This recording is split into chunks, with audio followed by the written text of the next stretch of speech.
আসসালামু আলাইকুম। আমি রুহুল আমিন। আরেকটি নতুন ভিডিওতে আপনাদের স্বাগতম।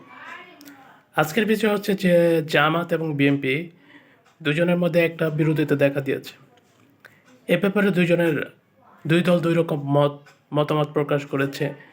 এদিকে বিএনপি বলতেছে যে জামাত ইসলাম তারা আওয়ামী লীগের পক্ষে কথা বলতেছে। এদিকে জামাত ইসলাম বলতেছে যে না, আমরা কারো পক্ষে কথা বলতেছি না, আমরা দেশের পরিস্থিতি অনুযায়ী কথা বলতেছি। তো এখন এই জামাত ইসলাম এবং বিএনপি তারা একে অপরের বিরুদ্ধে মতামত এবং ভিন্ন মতামত পোষণ করার ফলে দুই দলের মধ্যে একটা যে বিরোধিতার সৃষ্টি হয়েছে, এটা আমাদের যারা রাজনৈতিক বিশ্লেষক অথবা আমাদের যারা সোশ্যাল মিডিয়া যারা লাড়াচাড়া করে বা ঘোরাঘুরি করে, তারা হচ্ছে যে বলতেছে বিএনপি এবং জামাতের মধ্যে একটা বিরোধপূর্ণ মত সৃষ্টি হচ্ছে। কিন্তু তারা একথা বলছে বিএনপি এবং জামাত একসময় ছিল তারা কি বলছে যে একই পন্থী লোক, হ্যাঁ, তারা ছিল একে আরেকজনের সঙ্গী। জামাত ইসলাম বিএনপির সাথে একজোট হয়েছিল, তারপর নির্বাচন করেছিল। তো ব্রাইটিশ ধরনের আলোচনা হচ্ছে এখন সোশ্যাল মিডিয়াতে, প্লাস বিভিন্ন পত্র পত্রিকায় এই জিনিসটা আছে। এখন কিছুদিন আগে আমরা জানি যে জামাতের আমির শফিকুর রহমান তিনি একটা বক্তৃতা দিয়েছিলেন যে আমরা আওয়ামী লীগকে ক্ষমা করে দিয়েছি, আমরা প্রতিশোধ নিতে চাই না, আমরা প্রতিশোধের রাজনীতি চাই না। তো এই ব্যাপারটা নিয়ে তারেক জিয়া তিনি আবারও একটা লাইভ অনুষ্ঠান করেছিলেন। সেই লাইভ অনুষ্ঠানে তিনি জামাত ইসলামের এই আমিরের যে বক্তৃতাটা সেটার তিনি একটা সমালোচনা করেন। কিন্তু তিনি আবার এটা বলেন যে জামায়াত বা কোনো দলের নাম তারা উল্লেখ করে নাই।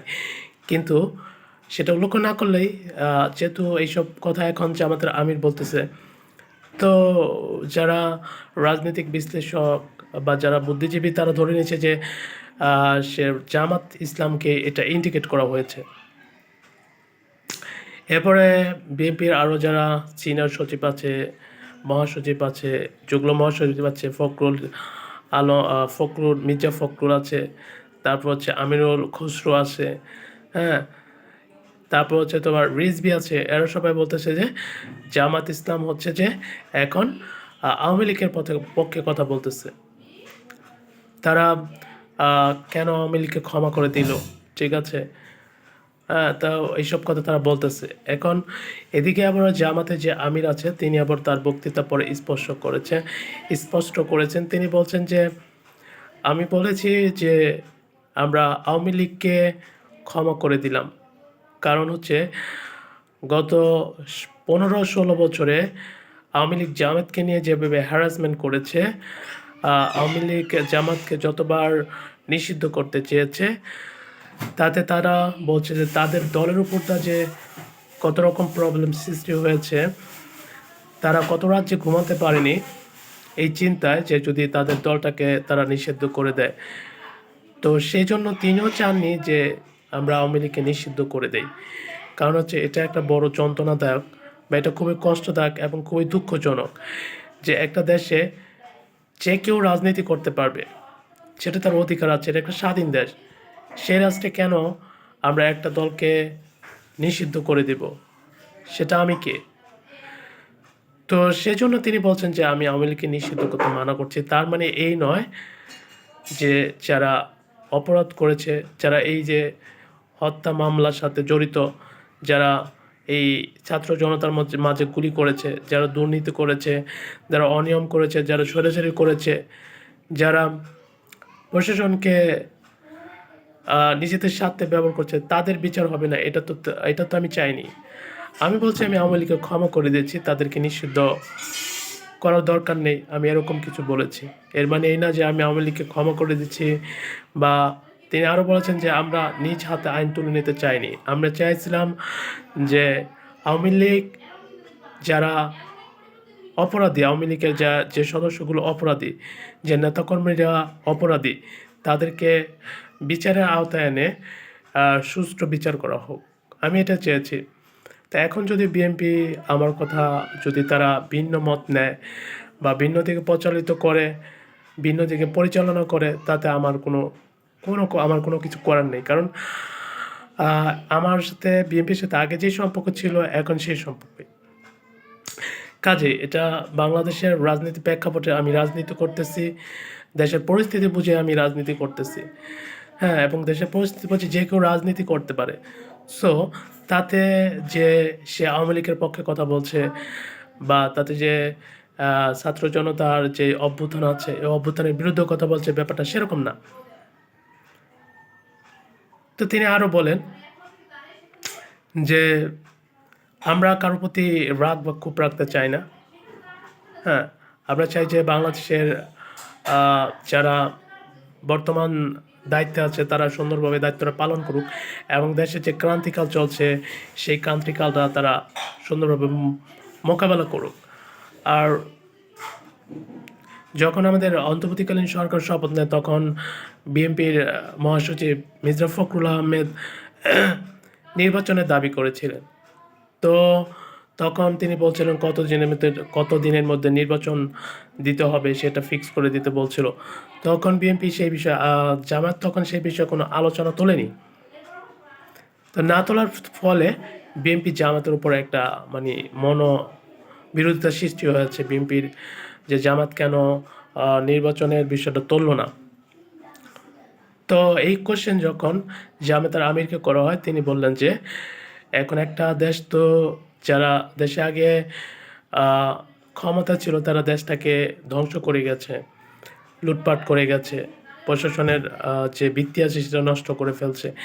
এখন একটা নতুন সরকার এসে এটা তো সাথে সাথে ঠিক করতে পারবে না, এর জন্য তো একটা টাইম দরকার, তাদেরকে আমাদের সেই টাইমটা দিতে হবে। আমরা যদি তাদেরকে সেই টাইমটা না দেই তাহলে তো তারা কাজটা ঠিকমতো করতে পারবে না। কাজেই তাদেরকে আমাদের একটা নির্দিষ্ট টাইম দিতে হবে যাতে করে তারা রাষ্ট্র সংস্কার করতে পারে, তারা রাষ্ট্রটাকে যে অবস্থা আছে সে অবস্থা থেকে যাতে করে তারা উপরে তুলে আনতে পারে। তো সেক্ষেত্রে তাদের যদি একটা সময় না দেওয়া হয় তারা তো সে কাজটা করতে পারবে না। কাজেই আমাদের এখন হচ্ছে তাদেরকে একটা নির্দিষ্ট সময় দিতে হবে। কারণ আমরা চাইলে কোনো কিছু 2 দিন 4 দিন বা 10 দিনের ভিতরে ঠিক করতে পারি না। এটা রাষ্ট্রের ব্যাপার। পুরো দেশটাকে সংস্কার করতে হলে, পুরো দেশটাকে যদি আমরা ঠিক করতে চাই সেক্ষেত্রে অবশ্যই সময় দরকার। তো এই যুক্তিতে জামাত ইসলাম আপাতত নির্বাচন চাচ্ছে না। তারা আরও বলেন যে কয়েকদিন আগে বন্যা গেল, বন্যায় আমাদের দেশটায় কবলিত হয়ে কতগুলো মানুষের ঘরহারা হলো, সেখানে আমাদের কত সাহায্য সহযোগিতা লেগেছে। তো কাজেই এখন নির্বাচন দিলে বা নির্বাচনের দাবি করাটা এটা দেশের জনগণের স্বার্থের বিরুদ্ধে চলে যাবে এবং সেটা আমি চাই না যেটা জনগণের স্বার্থের বিরুদ্ধে। ওয়াও, দারুণ কথা বলছেন তারা। অপরদিকে বিএনপি শুধু জামাতকে দোষারোপ করতেছে, যে তারা বলতেছে কেন জামাত ইসলাম সরকারের বিরুদ্ধে নির্বাচনের জন্য আওয়াজ তোলে না। যেমন বিএনপি নির্বাচনে যাওয়ার জন্য বা ক্ষমতা আসার জন্য মরিয়া হয়ে গেছে। এখন বিএনপি চিন্তা করতেছে আমরা যদি নির্বাচনটা তাড়াতাড়ি পাই তাহলে তো এখন আমাদের মোকাবেলা করার মতো কেউ নাই। কারণ আওয়ামী লীগ এখন সবাই পলাতক আছে, আওয়ামী লীগের নেতৃবৃন্দ সবাই আত্মগোপনে আছে, সেক্ষেত্রে আওয়ামী লীগের লড়ার কেউ থাকবে না। কাজে এখন যদি বিএনপি যদি নির্বাচনটা দ্রুত পায় তাহলে তারা দ্রুত একটা রাষ্ট্র গঠন করতে পারবে, তারা ক্ষমতা পেয়ে ফেলবে। আর এখন তো দেখতেছেন তারা ক্ষমতা আসার আগে কত করতেছে, মানে দুর্নীতি মানে তাপালিং করতেছে, চাঁদাবাজি করতেছে, তো ভ্যারাইটিস কিছু করতেছে। এরপর নির্বাচন আসার পরে তারা কী করবে একমাত্র আল্লাহ তাআলা জানে। ঠিক আছে, কাজে বিএনপি যদি নির্বাচন আসে তাহলে দেশটা শেষ হয়ে যাবে। কাজে যারাই ভোট দেন তারা বিবেচনা করে দিবেন, আগে ভোট দিয়ে তারপর হচ্ছে পরে যে আপনারা ফস্তাবেন সেটাতে কিন্তু আপনারা ঝামেলা পড়ে যাবেন। সো আসলে এই পর্যন্তই যে বিএনপি এবং জামাতের মধ্যে যে মতবিরোধের সৃষ্টি হয়েছিল সেটা জামাতের আমির পরিষ্কার করে দিয়েছেন। অপরপক্ষে বিএনপিও তাদের মতামত দিয়েছে যে কেন তারা নির্বাচনের কথা বলে না, আর জামাতের আমিরও সেটার যুক্তি খণ্ডন করেছেন। কাজেই আমার কাছে তাদের মতামতটা পরিষ্কার ক্লিয়ার যে তাদের মধ্যে কোনো দূরত্ব সৃষ্টি হয় নাই বা তারা একে অপরের বিরোধী না। তারা হচ্ছে একজনের পরিস্থিতি বুঝে কথা বলছে। দোনোজনের দুই পরিস্থিতি বুঝে, যার কাছে যেটা ভালো মনে হয়েছে। তো আজ ভিডিওটা এই পর্যন্ত। ভালো লাগলে লাইক করবেন, কমেন্ট করে আপনার মতামত জানাবেন, সাবস্ক্রাইব করে পাশে থাকবেন। আল্লাহ হাফেজ।